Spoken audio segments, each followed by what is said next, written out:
IHV voice کے معزز سامعین السلام علیکم۔ آج ہم آپ کو تخت سلیمانی اور حضرت سلیمان علیہ السلام کی سیرت و کردار کے بارے میں بتائیں گے۔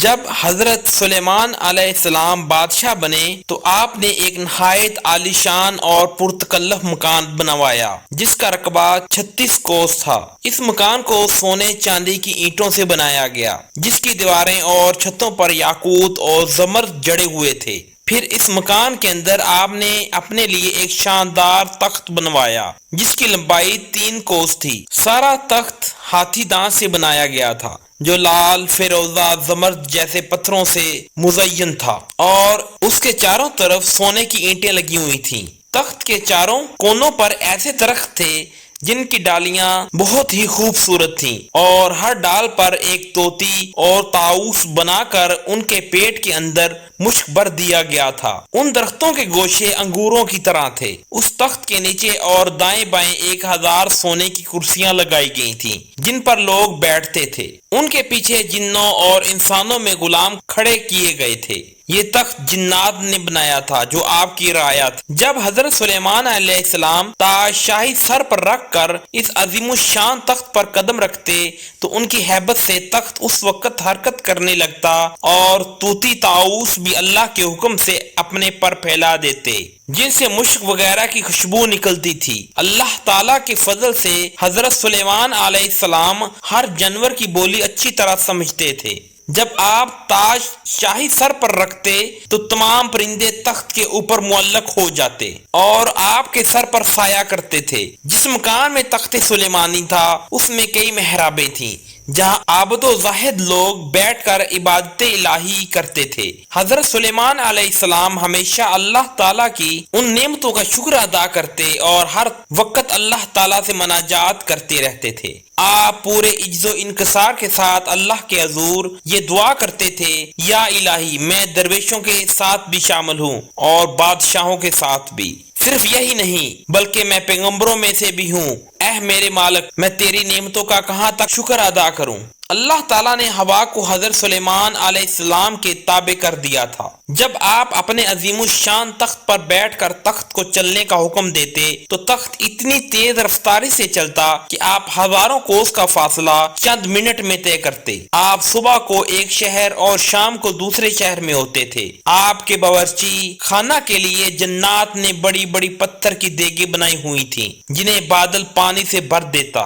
ان دیگوں میں روزانہ کئی ہزار اونٹ اور کئی ہزار گوشت فند پکتے اور خلق خدا صبح سے شام تک آپ کے لنگر خانہ سے کھانا کھاتی۔ ایک دن حضرت سلیمان علیہ السلام اپنے عظیم الشان شاہی تخت پر بیٹھے ہوا میں سفر کر رہے تھے۔ تخت کے دوسرے حصوں میں آپ کے 1000 ملازم اور سلطنت کے عہدیدار بھی اپنی کرسیوں پر بیٹھے تھے جن میں وزیر اعظم برقیہ بھی شامل تھا۔ تمام جن تخت کے گرد ادب سے کھڑے تھے اور فضا میں اڑنے والے پرندے تخت پر اپنے پروں سے سایہ کیے آ رہے تھے۔ سفر کے دوران حضرت سلیمان علیہ السلام کے کانوں میں فرشتوں کی آواز پڑی۔ فرشتے اللہ کی تسبیح کرتے ہوئے کہہ رہے تھے، اے رب، تو نے حضرت سلیمان علیہ السلام کو جیسا ملک دیا ہے ایسا کسی اور جن و بشر میں سے کسی کو نہیں دیا۔ اس پر اللہ تعالیٰ نے فرمایا، اے فرشتو، میں سلیمان علیہ السلام کو ہفتے اقلیم کی بادشاہی عنایت نہیں کی اور اس کو نبوت سے سرفراز بھی کیا ہے، لیکن سلیمان میں غرور اور تکبر بالکل نہیں ہے۔ اگر ایسا ہوتا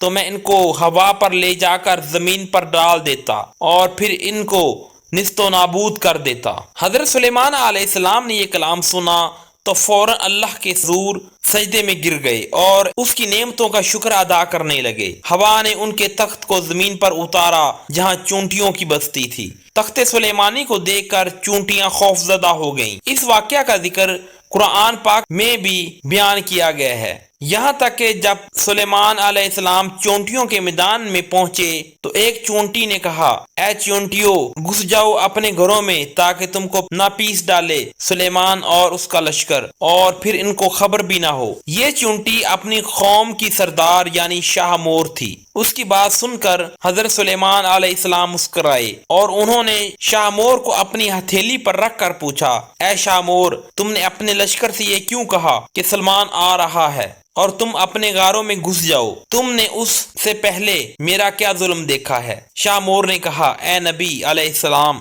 ہم نے آپ کا یا آپ کے لشکر کا پہلے کوئی ظلم نہیں دیکھا، مگر ہم نے حفظ و ماتقدم کے طور پر ایسا کیا ہے، کہیں آپ کے گھوڑوں کی ٹاپوں تلے چونٹیاں نہ کچلی جائیں۔ حضرت سلیمان علیہ السلام نے فرمایا، کیا تم اپنی چونٹیوں پر ایسی ہی شفقتیں کیا کرتے ہو؟ شاہ مور نے کہا، جی ہاں، چونکہ اللہ تعالیٰ نے مجھے ان کا بادشاہ بنایا ہے، اس لیے میرا فرض ہے کہ میں ان کی سلامتی کا خیال رکھوں۔ تمہارے ساتھ کتنی چونٹیاں ہیں؟ حضرت سلیمان علیہ السلام نے پوچھا۔ شاہ مور نے بتایا کہ 40,000۔ اس پر حضرت سلیمان علیہ السلام نے پوچھا، تمہاری بادشاہی بہتر ہے یا میری بادشاہت؟ چونٹیوں کے سردار نے کہا، میری بادشاہی بہتر ہے، کیونکہ تمہارے تخت کو ہوا اٹھاتی ہے، تم اس پر بیٹھتے ہو، یہ کتنا پرتکلف ہے۔ حضرت سلیمان علیہ السلام نے مسکرا کر پوچھا، تمہیں یہ عقل کس نے سکھائی ہے؟ اے سلیمان علیہ السلام، جس اللہ نے تمہیں عقل عطا فرمائی اسی نے ہمیں عقل سے نوازا ہے۔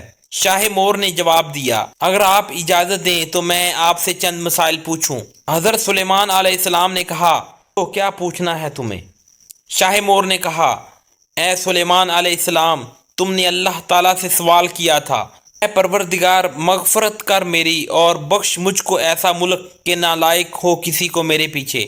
اے سلیمان، تمہارے اس سوال سے حسد کی بو آتی ہے، جبکہ حسد کرنا پیغمبروں کی شان کے خلاف ہے۔ تمہیں یہ بھی اچھی طرح معلوم ہے کہ خداوند سارے جہاں کا مالک ہے، وہ جسے چاہے بادشاہی دے اور جسے چاہے نہ دے۔ تو بڑی دانا اور عقل مند ہے۔ حضرت سلیمان علیہ السلام نے کہا۔ شاہ مور نے کہا، اے اللہ کے نبی، تم بھی اپنی رایا کی نگرانی کرو اور اپنے عدل و انصاف سے رایا کو خوش رکھو، ظالم سے مظلوم کا حق دلواؤ، میں تو بیچاری، ضعیفہ اور مسکین ہوں، پھر بھی اپنی رایا کی ہر روز خبر لیتی ہوں اور ان کا بار اٹھاتی ہوں تاکہ کوئی بھی ظلم نہ کر سکے۔ شاہ مور کی باتیں سن کر حضرت سلیمان علیہ السلام نے سجدے میں گر کر کہا، اے پروردگار دو عالم، تیری قدرت بے انتہا ہے اور تو ہی بے شک عظمت و بزرگی والا ہے۔